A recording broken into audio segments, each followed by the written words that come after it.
చంద్రబాబు నాయుడు మేమంతా ఇది తెచ్చిస్తాం. గతంలో వైసీపీ పాలనలో రేషన్ షాప్ వ్యవస్థ ఏ విధంగా అస్తవ్యస్తం అయిందో మీకు తెలుసు. ఇప్పుడు దాన్ని అంతా ఈ 11 నెలల కాలంలో ఏ విధంగా చేస్తే ప్రజలకి బాగుంటుందనే ఉద్దేశంతో పెద్ద అయినటువంటి సీఎం గారు చంద్రబాబు నాయుడు గారు కానీ, డిప్యూటీ సీఎం గారు అయినటువంటి పవన్ కళ్యాణ్ గారు కానీ, అదేవిధంగా ఐటీ శాఖ మంత్రి నారా లోకేష్ గారు, మన నాదెండ్ల మనోహర్ గారు, వీళ్ళందరూ ఆలోచించి సూచనలతో ప్రతి ఇంటి వద్ద గతంలో లాగానే స్టోర్లు ప్రతి చోట ఇచ్చి ఎక్కడైతే 65 సంవత్సరాలన్న వృద్ధులకు కానీ వికలాంగులకు కానీ వాళ్ళ ఇంటికి ఇచ్చే విధంగా కూడా చేయటం జరిగింది. దానిలో భాగంగా నిన్న స్టార్ట్ అయింది. దానిలో భాగంగా ఈరోజు కూడా ఇవ్వటం జరిగింది. ఇదంతా ఎందుకు చెప్తున్నా అంటే గతంలో వాహనాల ద్వారా ఇచ్చి ఇంటికాడ వచ్చి హారన్ కొట్టినప్పుడు లేకపోతే లాక్ చేసుకుని వెళ్ళిపోతే ఆ బియ్యం ఇచ్చేవాళ్ళు కాదు. ఈరోజు ఆ పరిస్థితి లేదు. 1వ తారీఖు నుంచి 5వ తేదీ వరకు ఎక్కడున్నా కూడా వేసుకునే విధంగా, ఏ స్టోర్ ఉన్నా కూడా ఆ స్టోర్లో వేసుకునే విధంగా కూడా ఇవ్వటం జరుగుతూ ఉంది. ముఖ్యంగా బ్లాక్ మార్కెట్ అనేది అరికట్టేదానికి ఇది ఒక మార్గం. దీన్ని ప్రజలందరూ కూడా దృష్టిలో పెట్టుకొని ఎక్కడ కానీ అవకతవకలు లేకుండా మేము చేస్తున్నాం. అధికారులు కానీ స్థానిక ప్రజాప్రతినిధులు కానీ మీలో మాకు తెలియకుండా ఏదైనా జరిగితే కూడా మీరు మా దృష్టికి వస్తే మేము దానికి తగిన రీతిలో అధికారుల ద్వారా కూడా తగిన చర్యలు తీసుకుంటామని కూడా మీ ద్వారా తెలియజేసుకుంటాం. అంటే మీరు చూసుంటారు గతంలో వాహనాలలో ఎలక్షన్ అప్పుడు తిరుమల లడ్లు పంపిణీ కానీ, గతంలో వాహనాల్లో వాళ్ళ ఇంటికి సంబంధించినటువంటి సామాగ్రి కానీ, లేదా గతంలో ఆ వాహనాల్లో స్మగ్లింగ్ కానీ ఏ విధంగా జరిగిందో మీరు చూసుంటారు. ఆ విధంగా ఈరోజు జరగట్లా. గతంలో కొన్ని సంవత్సరాల పాటు ఉన్నటువంటి వ్యవస్థను తిరిగి అదే విధంగా పెట్టడం జరిగింది. ఎందుకంటే వాహనదారుడు వచ్చి ఇక్కడ స్టోర్లో వచ్చి హార్న్ కొట్టి వేసుకున్నట్లు ఆ రోజు లేదంటే నెక్స్ట్ టైం ఉండదు. ఈరోజు ఆ పరిస్థితిలా స్టోర్ ఓపెన్లో ఉంటుంది. ఈరోజు కాబట్టి మరుసటి రోజు వేసుకోవచ్చు, మరుసటి రోజు వేసుకోవచ్చు. అందువల్ల ఇది కరెక్ట్ అయిన మార్గం అని ప్రతి ఒక్క ప్రజల అభిప్రాయం ప్రకారం 100 మంది ఉంటే 100 మందిలో 99% అభిప్రాయం ప్రకారం ఈరోజు చేయటం జరుగుతుంది. చాలా హ్యాపీ. ఇప్పుడు ఇచ్చాను కదా, మీరే చూశారు కదా, వాళ్ళ ఇంటికి ఎత్తుకొని ఇస్తుంటే వాళ్ళు హ్యాపీ. మాకు చాలు, ఈ విధంగా మాకు వస్తే చాలు అని చెప్పడం జరుగుతూ ఉంది. అదేవిధంగా వికలాంగులకు ఇస్తూ ఉన్నాం. వికలాంగులకు ఇచ్చేదాన్ని వాళ్ళు ఇంకా హ్యాపీ అవుతున్నారు. ఏ విధంగా అయితే 1వ తారీఖు మేము పెన్షన్ ఇస్తూ ఉన్నామో అదేవిధంగా ఇది కూడా అదే వ్యవస్థ.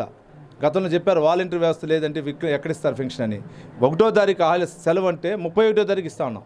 స్థానికంగా ఉన్న అధికారులు కానీ, సచివాలయం సిబ్బంది కానీ, స్థానిక అధికారులు అందరూ ఉండి, అధికారులతో పాటు ఎన్డీఏ కూటమి నాయకులు అందరూ కూడా ఇస్తాను. అదేవిధంగా ఇది కూడా వ్యవస్థ అన్నీ అదేవిధంగా జరుగుతుందండి. ఇది ప్రజా పరిపాలన వ్యవస్థ. చంద్రబాబు నాయుడు గారు ఎన్డీఏ కూటమి మోనోపొలి కాదు, ప్రజా పరిపాలన వ్యవస్థ.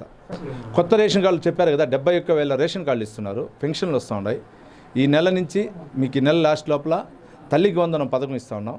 వచ్చే నెల మహిళా సోదరుల ఆర్టీసీ బస్సులు ఇస్తాను. అంటే చెప్పిన పథకాలన్నీ కూడా మేము చేస్తూ ఉన్నామండి. గతంలో లాగా చెప్పిన పథకాలు క్లోజ్ చేయలేదు. చెప్పిన సూపర్ 6 పథకాలన్నీ కూడా కంప్లీట్ అయిపోతాయి. అంటే ఒకటండి, మీరు చూస్తుంటారు, చెప్పిన మాట ప్రకారం మొదటి సంతకం ఏం పెట్టారు, పెన్షన్లు పెంచాం. 2వ సంతకం డిఎస్సి ఇచ్చాం. 3వ సంతకం ఎక్కడెక్కడ ప్రాబ్లమ్స్ ఉందో హౌసింగ్ దానిపైన చేశారు. ఇప్పుడు అన్ని తల్లి వందనం ఇస్తా ఉన్నాం. గ్యాస్ ఇస్తా ఉన్నాం, గ్యాస్ ఇచ్చాం. ప్రతి ఒక్కరికి సంవత్సరానికి 3 సిలిండర్లు ఇస్తా ఉన్నాం. ఇప్పుడు ఆ 3 సిలిండర్ డబ్బు కూడా వాళ్ళ అకౌంట్కి వచ్చే విధంగా ఇప్పుడు ఏర్పాటు చేస్తున్నారు తొందరలో. దానిపైన కూడా అకౌంట్ నెంబర్లు వచ్చింది కాబట్టి ఇప్పుడు 3 సిలిండర్ సంవత్సరానికి ఒకసారి కలిపి ఇచ్చేసేట్లా, లేదా ఏ సిలిండర్గా ముందు ఇచ్చేది కూడా ప్రాబ్లం చేసుకోవడం, అది కూడా ప్లీజ్. అంటే చెప్పిన పథకాలన్నీ వచ్చేసింది కదా.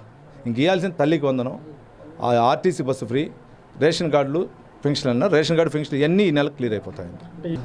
మేము కాలర్ ఎగరేసి చెప్పగలుగుతామండి. కూటమి ప్రభుత్వం చెప్పిన దాంట్లో 100 చెప్పితే 90% ఈ సంవత్సరంలో చేస్తున్నాం. నేను ముఖ్యంగా చంద్రగిరి నియోజకవర్గంలో నేనే మీకు చూపిస్తాను. నేను ప్రమాణ స్వీకారం చేసింది 21వ తారీఖు. 21వ తేదీ నేనేమేమి చేశాను మీకు ఆ రోజు చూపిస్తాను. వాట్సాప్ సేవలు బాగుందండి. వాట్సాప్ సేవలు బాగుంది. కొన్ని చోట్ల టవర్స్ లేని చోట కొంచెం చిన్న ప్రాబ్లం ఉంది. అన్నిటిని ఇప్పుడు ఇప్పుడు మొన్న కలెక్టర్ గారి దృష్టికి కూడా మన చంద్రగిరి నియోజకవర్గంలో కొన్ని మారుమూల ప్రాంతాలు రావట్లేదని చెప్తే ఆల్రెడీ దానిపైన కూడా త్రూఅవుట్ సెంట్రల్ గవర్నమెంట్తో పాటు స్టేట్ గవర్నమెంట్ కూడా ఎక్కడెక్కడ టవర్ లొకేషన్ లేదు వాళ్ళందరికీ కూడా వచ్చేటట్లు పెట్టమన్నారు. మన చంద్రగిరి నియోజకవర్గంలో అదేవిధంగా 11 గ్రామాలు ఐడెంటిఫై చేసాం. ఆ అంటే ఇట్లా ఎర్రవారిపాలెం మండలం కానీ, చిన్నగొట్టిగల్లు కానీ, ఇక్కడ పాకాల మండలం కానీ, చంద్రగిరి మండలం కానీ, రూరల్ ప్రాబ్లం లేదు, ఆర్సీపురం మండలం కానీ, ఈ 5 మండలాల్లో ఐడెంటిఫై చేసాం. 5 మండలాల్లో కూడా తొందరలో ఒక నెల 2 నెలల అవి కూడా టవర్స్ లొకేషన్ పెట్టి క్లియర్ చేస్తాం.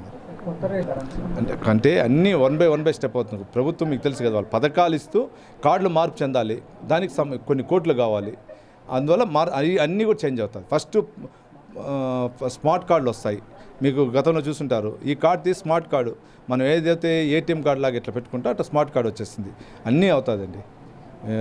ముఖ్యంగా మీరు సూపర్ 6 పథకాలు చెప్పాం మీకు గతంలో. మన పాస్బుక్ పైన ఆయన ముద్ర ఉండేది, అది క్యాన్సిల్ చేసాం. ల్యాండ్ టైటిల్ యాక్టే క్యాన్సిల్ చేసాం. సూపర్ 6లో పథకం చెప్పినన్నీ కూడా జరుగుతూ ఉంది కదా. ఇంక దీని గురించి వాళ్ళు ఏదో మాట్లాడాలనుకుంటున్నారు తప్పించి ఇంక వేరేం లేదు. వాళ్ళు ఏదో 4వ తేదీ అన్నారు, దాని గురించి కూడా మేము మళ్ళీ ప్రెస్ మీట్ మళ్ళీ సపరేట్గా పెడతాం. దాన్ని అదే దానిపైనే ఇప్పుడు మాట్లాడే కదా, 4వ తారీఖు మాట్లాడతాం.